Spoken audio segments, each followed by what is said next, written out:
For the most expensive picture of the entire silent era, the Goldwyn Company went on location to Italy.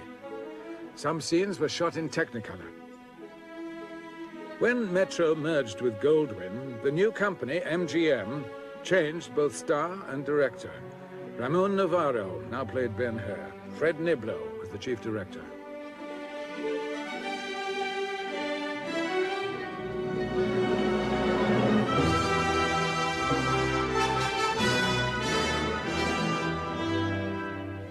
MGM realized the success of the new company depended on Ben Hur.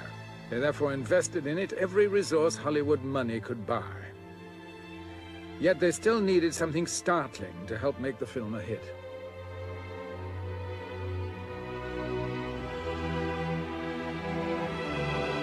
Once again, the cameramen joined forces with the art directors. By now, they had the skills to make Ben Hur what the company needed. The epic of all epics. They brought in Frank Williams to use his new Williams process for the collapse of the Roman palace.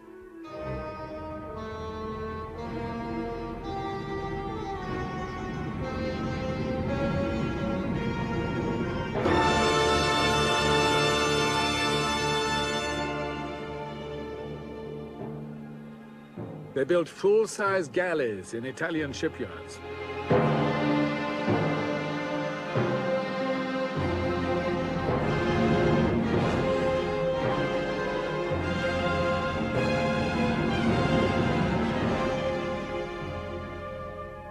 Italy itself was torn by political dissent. Strikes and riots delayed the production. A final disaster drove the company away. One galley caught fire too soon.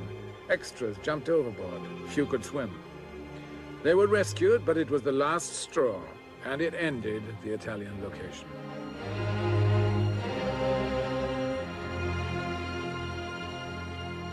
Louis B. Mayer, the head of the studio, ordered director Fred Niblo to bring the entire production back to Culver City, where new sets were built, supervised by art directors Cedric Gibbons, Horace Jackson, and Arnold Gillespie.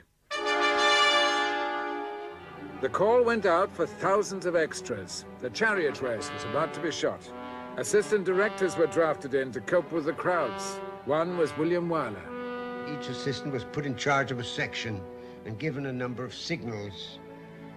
The communication was through signals, which meant you had to have your section get up and chair, or sit down, or whatever the direction was.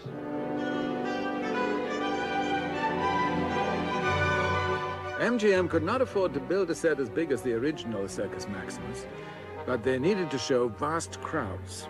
The art directors and the cameramen devised a brilliant solution.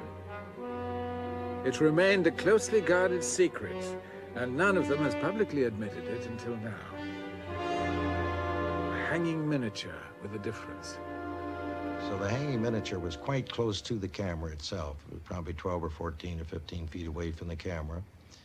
And the lower portion of the hanging miniature, of course, tied in structurally to the full-size set, which was quite several hundred feet beyond. These private snapshots show that the miniature stands were filled with miniature people, dolls. But dolls don't move. In this particular case, there had to be animation because as the people below would rise and cheer at the chariot race going on, the people that were represented by these small little miniature figures above had to also rise and be animated. Each little doll was mounted on a dowel, which went up and down through a hole in the bench, the little miniature tiny benches, and they were activated by cams and on signal while we could make the people rise or sit down.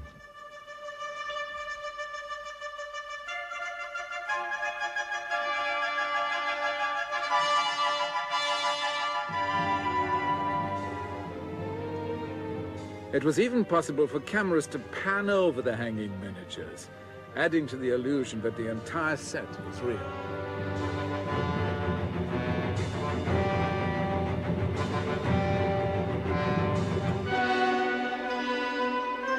MGM employed these 42 cameramen on the chariot race, more than had ever been used before, more than Hollywood would ever use again.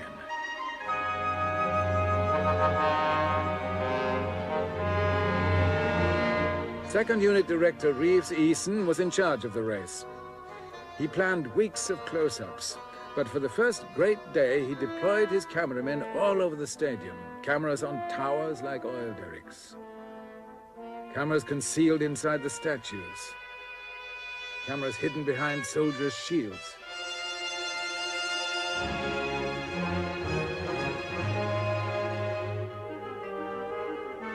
Cameras on mobile platforms, on special camera cars.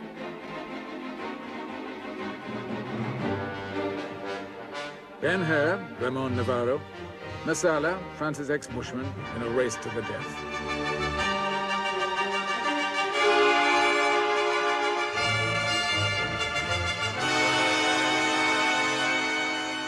The opening day, all the VIPs in Hollywood were invited out to see this wonderful set and this wonderful display of horsemanship and so on. Cowboys mostly were driving the chariots. And all the aristocrats of the industry were all there, Doug Fairbanks and Mary Pickford, all of the great stars of Talmadge. Everybody was there to see this great race, and it was dull. They went around, they sort of protected themselves. And Eddie Mannix had the idea that to get a little something into it, that the guys needed a little spurring, so he offered $5,000 for that guy that would win the race.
Accident happened that particular day that hadn't been planned at all. Two chariots tangled, and there was a pile of horses and chariots.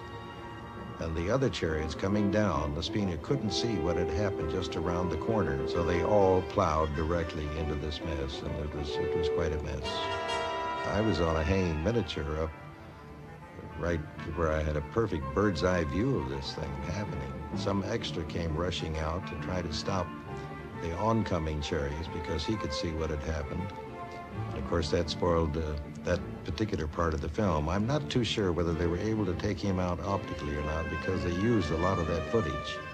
The extra who can just be glimpsed was assistant director Henry Hathaway. That I was out there trying to wave the guys down coming, but they weren't going to stop. They wanted to win. And the fortunate part, the white horses came around, and for some reason, I think Bob was in that chariot, and he got around them.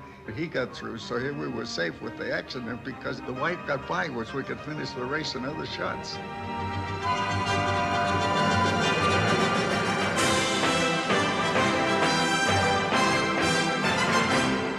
The chariot race was one of those scenes that made Hollywood synonymous with excitement.